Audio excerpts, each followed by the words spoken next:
It was a quiet evening in the small town of Riverton. The grocery store near Maple Street wasn't crowded. Just a few people browsing through shelves under the soft hum of fluorescent lights. Among them stood Michael Hayes, a 37-year-old single father. His daughter, Lily, only 7, was clutching a box of her favorite cereal as though it were a treasure. Michael had been a firefighter for years, before leaving the job to raise Lily alone after tragedy struck his family. Life hadn't been easy, but he carried himself with the steady calm of someone who had seen enough storms to know how to stand firm. When they finally reached the checkout, Michael noticed something unusual. The cashier, a young woman no older than 24, was struggling to scan their items. Her name tag read, Rachel. What caught his attention wasn't her age or her tired smile. It was her hands. They trembled violently, not from cold, but from something deeper. Michael placed the carton of milk on the counter, watching carefully. "Hey, are you all right?" he asked softly. Rachel gave a small, dismissive smile. "I'm fine. Just a little tired." But Michael wasn't convinced. Years of firefighting had trained him to recognize fear. This wasn't exhaustion. It was something else. He watched as she fumbled with the scanner again, her fingers missing the buttons and backspacing nervously. Lily, with her innocent concern, piped up, "Are you cold? Daddy has a jacket." Rachel gave a tiny laugh, though her eyes told another story. "No, sweetheart. That's very kind, but I'm okay." Michael's instincts screamed otherwise. As he gathered his bags, he noticed her eyes dart, quick, almost fearful, toward the glass-walled manager's office. Standing there was a stocky man in his 40s, watching like a hawk. A moment later, he stepped out and muttered something sharp at Rachel. She stiffened instantly. Michael paused at the exit. Something wasn't right. His gut told him Rachel was hiding something far more serious than fatigue. Halfway to his car, Michael stopped. He couldn't just walk away. Glancing back, he saw Rachel leaning against the counter, as though bracing herself to stay upright. Behind her, the manager disappeared back into his office. Michael led Lily outside, buckled her in, and called his sister. "Can you watch Lily for a couple of hours?" he asked. His sister agreed, and soon Lily was happily on her way to her aunt's house, leaving Michael free to return. When he walked back into the store, Rachel was still at the register, forcing a polite smile for customers. Michael waited until the line cleared, then stepped forward again. "Listen," he said quietly. "I couldn't help but notice the way you looked at your manager earlier. Are you sure nothing's wrong?"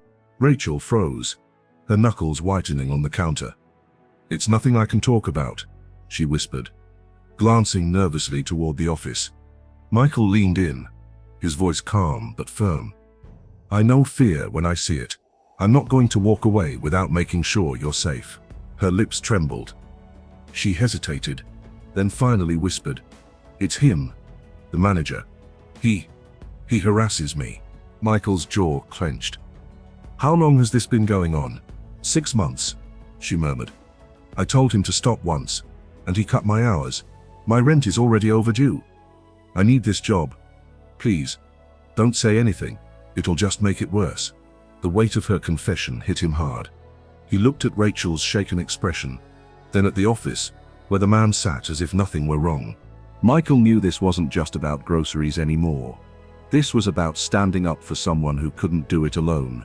But he also knew he couldn't blow up right there. Not with Rachel so fragile. Not with the risk of making things worse. "All right," Michael said carefully. "I won't do anything rash. But I promise you, you don't have to go through this by yourself."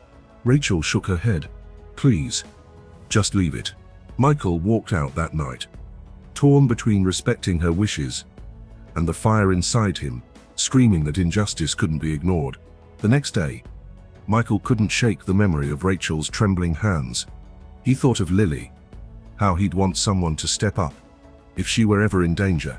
The thought made his decision clear. That evening, Michael returned to the grocery store. Rachel was still there, her fake smile plastered on for customers. When her line cleared, Michael approached again. "I know you don't want me involved," he said softly. But I also know what silence costs. You deserve to feel safe at work. Rachel's eyes filled with fear. If he finds out you're helping me, he'll ruin everything. He'll make sure I lose this job. Michael shook his head. No. Not this time. There are laws to protect you. HR has to listen if you report him. And I'll stand by you the whole time. Rachel bit her lip, trembling. What if no one believes me? Then they'll answer to me, Michael said firmly. His voice carried the kind of steady conviction that came from surviving fires, both literal and personal. Men like him get away with this because people stay silent. I'm not staying silent. Her eyes glistened with tears. For the first time, a flicker of hope crossed her face. After a long pause, she whispered, "All right, but I don't know if I can do this alone." Michael nodded. "You won't have to." Together, they walked into the break room, away from the eyes of customers, with shaking hands. Rachel dialed the company's HR hotline. Her voice cracked as she described months of harassment. The comments, the unwanted touches, the retaliation when she resisted. Michael sat beside her, his calm presence anchoring her fear. The HR representative assured her an investigation would begin immediately, and that she would not be required to work her next shift under that manager. When they left the room, the manager spotted them together. His scowl deepened as he marched over.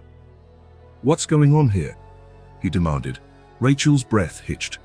She froze, staring at the man who had made her life miserable. Michael stood tall beside her, silent but ready. Rachel swallowed hard, gathering every ounce of courage she had. Rachel's voice shook, but she forced the words out. "What's going on is that I reported you." The manager blinked, caught off guard. You can't do that." "I already did," Rachel replied, her tone growing steadier. The man's face turned pale. "You don't know what you've just done." Michael stepped forward, his calm presence carrying quiet authority. "She's done exactly what she needed to. And if I hear you so much as look at her the wrong way again, you'll regret it." For the first time, the manager looked rattled. He opened his mouth, but no words came. He turned sharply and stormed back toward his office. Rachel exhaled, her shoulders sagging. "I can't believe I just did that," she whispered. Michael gave her a small smile. "You can, because you're stronger than you think." Tears welled in her eyes. "Thank you for not walking away. Sometimes the smallest act of kindness," Michael said quietly, "can change someone's whole world." A week later, Rachel called him. Her voice was brighter, steadier. "They suspended him, pending investigation. HR transferred me to another store, with more hours. I'm safe now." Michael smiled, as Lily, overhearing, tugged at his sleeve. "Daddy, is Rachel okay now?" "Yes, sweetheart," Michael said, pulling her close. "Because sometimes you just have to stand up for someone, even if they're a stranger." That night, Michael thought about what had unfolded. One simple question, "Are you okay?" had opened the door to change. He realized that courage wasn't only about running into burning buildings. Sometimes it was about asking a trembling young woman at a checkout counter if she was all right, and refusing to stay silent when the answer came.